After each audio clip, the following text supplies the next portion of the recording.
Piles pregnancy में होने वाली बहुत ही कॉमन बीमारी है। स्टूल पास करते टाइम ब्लीडिंग हो सकती है, या फिर वहां पर मोटे मोटे मस्से बन जाते हैं, या फिर आपको उस जगह पर बहुत ज्यादा पेन रहने लगता है। तो प्रेगनेंसी के दौरान पाइल्स ना हो उसके लिए क्या कर सकते हैं, या फिर अगर पाइल्स हो गए हैं तो उसके लिए क्या होम रेमेडीज हैं और क्या आयुर्वेदिक ट्रीटमेंट दिया जाता है। आई एम डॉक्टर शिवानी और इस चैनल पर मैं बात करती हूँ फीमेल रिप्रोडक्टिव हेल्थ के बारे में। Endometriosis, adenomyosis, irregular period, PCOD की कंडीशन, इनफर्टिलिटी, इन सब में क्या क्या आयुर्वेदिक ट्रीटमेंट अवेलेबल है। अगर आप मुझसे ऑनलाइन कंसल्ट करना चाहते हैं तो ये जो नंबर आपको स्क्रीन पर शो हो रहा है, आप इस पर व्हाट्सएप मैसेज करके या फिर कॉल करके अपना अपॉइंटमेंट बुक करा सकते हैं। ये कोई फ्री कंसल्टेशन नहीं है, इसके लिए आपको पे करना रहेगा।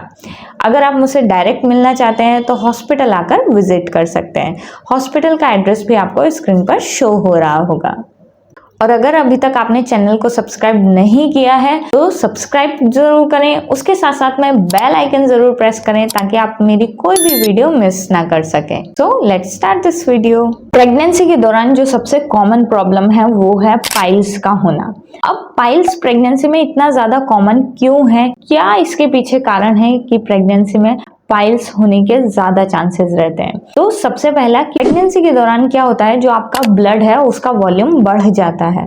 ब्लड का वॉल्यूम बढ़ने की वजह से जो वेन्स रहती हैं वो डायलेट होना शुरू हो जाती हैं। तो एक तो ये मोस्ट इंपॉर्टेंट कारण है कि ब्लड वॉल्यूम बढ़ रहा है और उसकी वजह से वेन डायलेटेड हो रही है, तो इस वजह से पाइल्स होने के चांसेस रहते हैं। सेकेंड थिंग क्या है कि अगर आपको कॉन्स्टिपेशन हो रहा है, कॉन्स्टिपेशन इट मीन्स कब्ज की शिकायत अगर आपको बनी हुई है प्रेगनेंसी के दौरान, तो प्रेगनेंसी के दौरान कब्ज की शिकायत बढ़ जाती है। क्यों बढ़ जाती है? क्योंकि प्रेगनेंसी के दौरान जो प्रोजेस्टेरोन हार्मोन है वो बढ़ जाता है। उसके बढ़ जाने की वजह से जो इंटेस्टाइन है उसकी मोटिलिटी जो है वो कम हो जाती है, जो फूड का एब्जॉर्प्शन है वो धीरे हो जाता है। इस वजह से आपको कॉन्स्टिपेशन होने के ज्यादा चांसेस रहते हैं अगर आप एक प्रॉपर डाइट नहीं ले रहे हैं। और थर्ड जो रीजन है वो है यूट्रस का एनलार्ज होना। जैसे जैसे यूट्रस एनलार्ज होगा तो वो प्रेशर डालेगा, प्रेशर पड़ने की वजह से भी जो कॉन्स्टिपेशन है वो रहेगा, और दूसरा ये जो वेन्स डायलेटेड है उन पर भी प्रेशर पड़ने की वजह से वो बाहर आ जाती हैं, जिसकी वजह से पाइल्स की प्रॉब्लम होने लगती है। नेक्स्ट हम बात करते हैं कि इसमें आपको सिम्टम्स क्या रहते हैं। तो मेन सिम्टम जो रहता है, जैसे कि मैंने बताया, कॉन्स्टिपेशन का रहना, कब्ज का रहना। स्टूल पास करने के लिए आपको बहुत ज्यादा प्रेशर देना पड़ता है। सेकेंड थिंग कि जब आप स्टूल पास करते हैं तो आपको ब्लीडिंग का होना, या फिर एनल रीजन पर बहुत ज्यादा ईचिंग होना, या फिर बर्निंग सेंसेशन का होना। कभी कभी उस रीजन पर स्वेलिंग भी दिखाई दे सकती है। तो ये सारे सिम्टम हैं जो कि पाइल्स अगर आपको हो गया है तो उसमें रहेंगे। अब हम बात करते हैं कि ऐसा क्या करें कि जिसकी वजह से आपको पाइल्स ना हो। सबसे जो मोस्ट कॉमन कारण है पाइल्स होने का वो है कि आपको कॉन्स्टिपेशन होना। और कॉन्स्टिपेशन मैंने बताया क्योंकि प्रेगनेंसी के दौरान प्रोजेस्टेरोन हार्मोन बढ़ा रहता है, जिसकी वजह से कॉन्स्टिपेशन होने के ज्यादा चांसेस रहते हैं। तो ऐसा आपको क्या करना है जिसकी वजह से आपको कॉन्स्टिपेशन ना रहे? तो सबसे पहले जितना हो सके उतना लिक्विड लेना है। तो दिन में 7 से 8 गिलास पानी जरूर पिए। सेकेंड थिंग, अपनी डाइट में बहुत ज्यादा तीखे मसाले बिल्कुल भी ना खाएं। एक तो प्रेगनेंसी के दौरान एसिडिटी भी बहुत ज्यादा रहती है, तो इसलिए आप तीखे मसाले बिल्कुल ना लें तो वो ज्यादा अच्छा रहेगा। अब हम बात करते हैं होम रेमेडीज की कि क्या क्या चीजें आपको अपनानी है जिसकी वजह से आपको कॉन्स्टिपेशन नहीं रहेगा। तो सबसे पहले दूध जरूर लें। बहुत बार ऐसा होता है कि प्रेगनेंसी के दौरान जो लेडी रहती है उसको दूध पीने की इच्छा नहीं होती है, बट आयुर्वेद में भी बताया है कि प्रेगनेंसी के दौरान जो एक कंप्लीट फूड है वो है मिल्क, तो आपको मिल्क जरूर लेना है। सेकंड, मिल्क में आप गाय का घी मिक्स करके ले सकते हैं। तो 2 चम्मच गाय का घी लीजिए, गर्म दूध में उसको मिक्स करके लीजिए रात को सोते टाइम, तो ये भी आपको कब्ज नहीं होने देगा। अगर आपको घी नहीं अच्छा लगता है तो उसके लिए आप क्या कर सकते हैं, कि दूध में 5-6 मुनक्का, जो काली सूखी द्राक्ष होती हैं, उसको भी बॉईल करके ले सकते हैं। नेक्स्ट आपको क्या करना है कि आपको 7-8 मुनक्का लेनी है और 2 अंजीर लेना है। उनको रात में पानी में भिगो के रख देना है और सुबह उन चीजों को लेना है, तो वो भी आपके कब्ज को दूर करने में हेल्प करेगा। इसी के साथ साथ में आप क्या कर सकते हैं, तो ये जो पाइल्स रहते हैं वो 2 तरह के रहते हैं। एक तो ब्लीडिंग पाइल्स रहते हैं और दूसरा नॉन ब्लीडिंग पाइल्स रहते हैं। यानी कि अगर आपको ब्लीडिंग नहीं हो रही है तो आप छाछ जरूर लें और छाछ में छोंका लगाकर लें।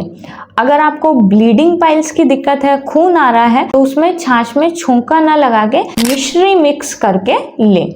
नेक्स्ट जो होम रेमेडी है वो है कि आप अपने फूड में घी जरूर ऐड करके खाएं। जैसे आप कोई भी दाल खा रहे हैं तो उसमें 2 चम्मच घी जरूर ऐड करके लें, तो वो क्या है, आपके मोशन को स्मूथ बनाने में हेल्प करेगा। तो ये सारी चीजें हैं जो कि आप प्रेगनेंसी के दौरान कर सकते हैं ताकि आपको कॉन्स्टिपेशन ना रहे। कॉन्स्टिपेशन अगर आपको नहीं रहेगा तो आपको पाइल्स की प्रॉब्लम नहीं होगी। नेक्स्ट हम बात करते हैं कि अगर आपको पाइल्स की प्रॉब्लम हो गई है तो आपको क्या चीजें लेनी है जिससे पाइल्स ठीक हो जाएगा। तो उसमें सबसे पहले आता है सिट्स बाथ। तो sitz bath it means tub में आपको थोड़ा सा गर्म पानी लेना है और वो गर्म पानी भी कैसा लेना है कि उसमें 1 चम्मच त्रिफला मिक्स कर लें और उसके बाद उस पानी में आपको बैठना है 15 से 20 मिनट। तो ये जो त्रिफला का पानी रहेगा वो हेल्प करेगा कि वहां पे जो भी स्वेलिंग वगैरह हो गई है उसको कम करने में हेल्प करेगा, पेन को कम करने में हेल्प करेगा और जो आपको ईचिंग डिस्कम्फर्ट वहां पर हो रहा है उसको कम करने में हेल्प करेगा।